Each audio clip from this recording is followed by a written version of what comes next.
Hello guys, कैसे हैं आप सब लोग। आई होप आप सब लोग बहुत ज़्यादा अच्छे होंगे। यू रिमेंबर लास्ट वीडियो में मैंने आपको रिवीजन की एक बहुत ही इम्पॉर्टेंट I11 टेक्निक बताई थी, जिसके थ्रू रिवाइज करके मुझे रैंक भी आई है और जिसके थ्रू मैं CS भी बनी हूँ। तो इसीलिए मैं आपके साथ कुछ ऐसी टेक्निक्स शेयर करने वाली हूँ जो ऐसा है, पता तो सबको है पढ़ना क्या है, पर पढ़ना किस तरह से है ये हर किसी को नहीं पता होता है। एंड यस, ये कुछ टेक्निक्स होती हैं जिन्हें फॉलो करके ही CS जैसी एग्ज़ाम को क्लियर करा जा सकता है। सो इसके लिए आप रिवीजन की टेक्निक्स तो प्लीज़ अच्छे से फॉलो करिए, क्योंकि देख लीजिएगा कि आप जब रिवीजन अच्छे से करेंगे तो आपका सिलेबस आगे आगे तो याद होता जाएगा, साथ में जो पीछे पड़ा हुआ है वो भी आपको अच्छे से रिकॉल होता जाएगा, रिटेन रहेगा। एंड यस, एग्ज़ाम टाइम पे जो बाकी बच्चे बहुत टेंशन में होते हैं, प्रेशर बिल्ड होता है कि कैसे होगा, हम अच्छे से याद तो रख पा रहे हैं नहीं रख पा रहे, जो कॉन्फिडेंस होता है, यही छोटी छोटी चीज़ें जो हैं आपको एग्ज़ाम टाइम पे बहुत ज़्यादा हेल्पफुल होंगी। तो इसीलिए प्लीज़ फॉलो करिए इन टेक्निक्स को। Okay, so let's begin. आज मैं आपको जो सेकंड टेक्निक बताने वाली हूँ रिवीजन की, वो है इंडेक्स के थ्रू पढ़ना। यस, इंडेक्स रिवीजन बहुत ज़्यादा क्रूशियल होता है। ICSI जो है, उन्होंने हर मॉड्यूल के बिगनिंग में हमें हर चैप्टर के इंडेक्स में बहुत सारे पॉइंट्स दिए हैं। वो इसीलिए नहीं है बताने के लिए कि अंदर क्या है, बट वो इसीलिए है ताकि आप रिवाइज कर पाए। जब आप चैप्टर की हेडिंग देखेंगे तो उस चैप्टर के अंडर में आपको बहुत सारे पॉइंट्स दिखेंगे जो बताते हैं कि इस चैप्टर के अंदर क्या क्या चीज़ें कवर हो रही है। जब आप उन पॉइंट्स को अच्छे से पढ़ेंगे तब आपको समझ आएगा कि अच्छा, इस चैप्टर में ये चीज़ है, इसमें ये चीज़ है। तो एग्ज़ाम टाइम पे जब बाकी बच्चे कंफ्यूज होते हैं कि ये टॉपिक आया किस जगह से है, तो वहाँ पे हम लोग क्लियर रहेंगे क्योंकि हमने इंडेक्स अच्छे से गो थ्रू किया है। इसीलिए मैं हमेशा से ये टेक्निक फॉलो करती थी कि मैंने जैसे ही अपना पूरा चैप्टर को पढ़ना ख़त्म किया, जो मेरा इमीडिएट रिवीजन जो होता था, उस रिवीजन में मैं हमेशा इंडेक्स खोलती थी और इंडेक्स में जो टॉपिक है उसे देखती थी और मैं रिवाइज़ करती थी कि अच्छा, इसमें 5 पॉइंट है, मुझे कितने पॉइंट याद आ रहे हैं। नेक्स्ट टॉपिक, इसमें कितने पॉइंट है, मुझे कितने पॉइंट याद आ रहे हैं।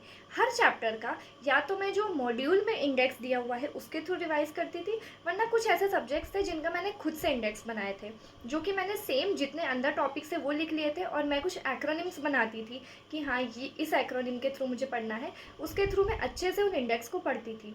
एग्ज़ाम्पल के लिए मैं आपको कुछ अटैच भी कर दूँगी और मैं कुछ दिखा भी देती हूँ इस तरह से। जैसे ये ESG है, ESG का जो बोर्ड वाला SS वाला चैप्टर जो है ना, इसमें आई डोंट थिंक आपको अच्छे से समझ आ रहा होगा, बट येस, इसमें ऐसा था कि टॉपिक लिख लिया मैंने, जो फर्स्ट होता है ना कि किस कौन सा टॉपिक है, क्या है, और फिर उस टॉपिक में कितने पॉइंट्स है वो मैं लिखती जाती थी कि ये सेक्शन 101 है, सेक्शन 105 है, कितने सेक्शन है, इस तरह से। तो नॉट ओनली दिस, मैं सारे चैप्टर्स जो थे ESG के, तो ESG CS प्रोफेशनल का जो सब्जेक्ट है उसमें बताओ ना, ये सपोज बोर्ड कमिटी है, इस तरह से मैंने सारे चैप्टर के ही इंडेक्स बनाए हुए थे।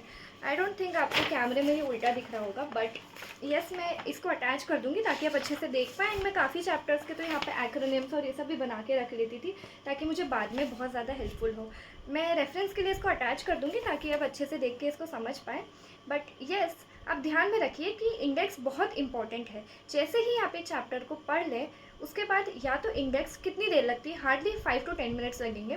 फटाफट पॉइंट लिख लीजिए और इसमें कितने 5 पॉइंट्स है, टॉपिक लिख लिया इसमें 10 पॉइंट्स है, टॉपिक लिख लिया इसमें 6 पॉइंट है, और वहाँ पे अगर होता है तो सेक्शन लिख लीजिए, हाँ यहाँ पे ये सेक्शन है, यहाँ पे ये सेक्शन है, और अगर कोई एक्रोनिम्स है जिसके थ्रू आप उन पॉइंट्स को लर्न कर पा रहे हैं, वो एक्रोनिम्स वहाँ लिख लीजिए, जो कि आपको बाद में बहुत ज़्यादा हेल्पफुल होगा।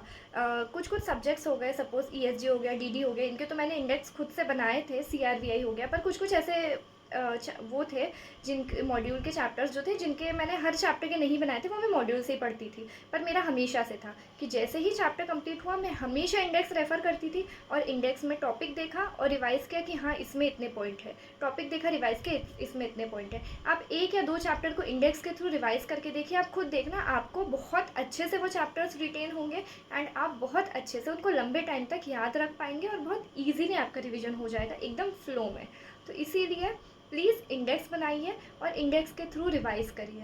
10-15 मिनट लगते हैं, बट येस, इंडेक्स के थ्रू रिवीजन बहुत अच्छे से हो पाता है। जहाँ बाकी बच्चे एग्ज़ाम टाइम पे पैनिक करते हैं ना, वहाँ पे मेरा 2 रिवीजन हो जाते थे, 2 to 3 रिवीजन्स बहुत ईजीली मेरे हो जाते थे, क्योंकि मैं इंडेक्स के थ्रू रिवाइज़ करती थी।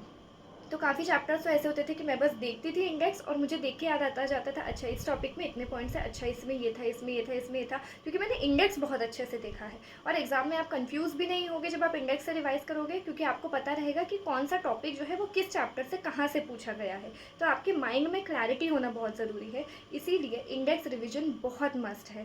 प्लीज़ ट्राई करके देखिए एंड आप खुद देखना कि आपका रिवीजन बहुत ही अच्छे से फ्लो में होगा एंड आपको बहुत मज़ा आएगा।